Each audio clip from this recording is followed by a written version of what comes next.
नमस्कार, सोनल रेसिपीमध्ये मी तुम्हाला ज्वारीच्या पिठापासून असा वेगळा असा नाश्ता बनवून दाखवणार आहे।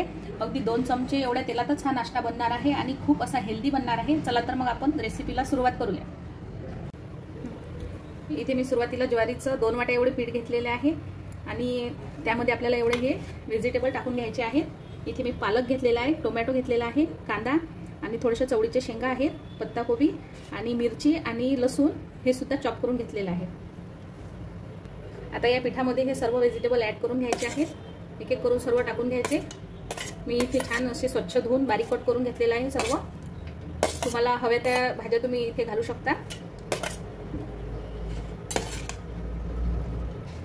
यामध्ये सर्व मी असं हे मिक्स करून घेणार आहे। छान असा हेल्दी असा हा नाश्ता बनणार आहे।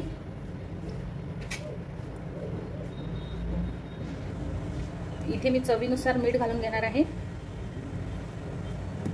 आणि अर्धा चमचा एवढी हळद घालून घ्यायची, 1 चमचा धने पावडर आणि थोडंसं लाल तिखट घालून घेणार आहे, कारण हिरवी मिरची सुद्धा यामध्ये घातलेली आहे। आणि शेवटी इथे अर्धा चमचा एवढी बेकिंग पावडर घालून घेणार आहे आणि याला सर्व असं मिक्स करून घ्यायचं। आता अगदी असं थोडं थोडं पाणी घालून याचा गोळा मळून घ्यायचा।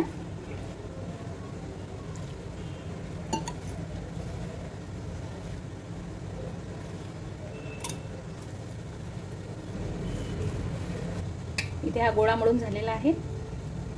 आता याचे असे रोल करून घ्यायचे।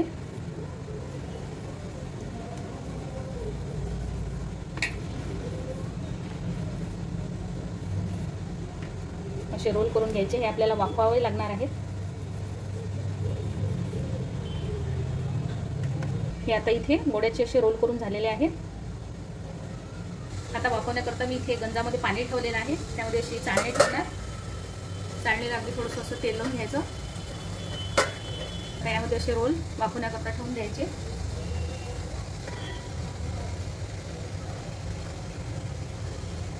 आणि यावर असं झाकण ठेवायचं आणि हे वाफवण्याकरता ठेवायचे। आता इथे 15 मिनिट मी याला मीडियम फ्लेमवर स्टीम करून घेतलेलं आहे। इथे आता मी गॅस बंद करते आणि याला थंड होऊ देणार आहे।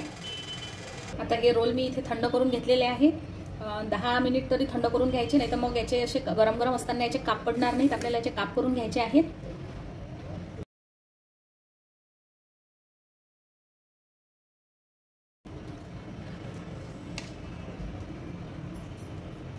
इथे मी असे सर्व काप करून घेतलेले आहेत।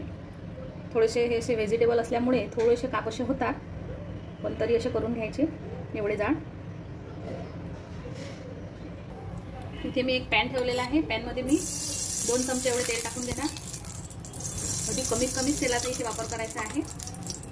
तेल तापल्यानंतर थोडीशी मोहरी घालून घ्यायची आणि थोडेसे जिरे आणि तीळ।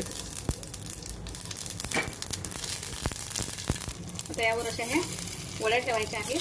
आपल्याला अशा कमी तेलावरच ह्या परतून घ्यायच्या आहेत।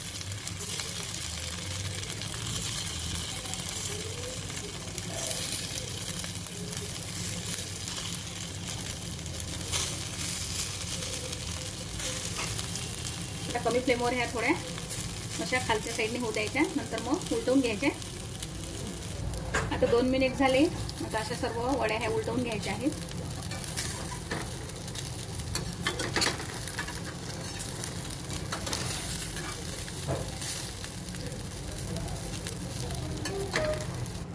आता वड्या छान फ्राय झालेल्या आहेत। आता मी ह्या काढून घेणार आहे। खूप छान अशा ह्या वड्या बनतात। तुम्ही सुद्धा ट्राय करून बघा। आवडल्यास लाईक, शेअर आणि सबस्क्राईब करा। धन्यवाद।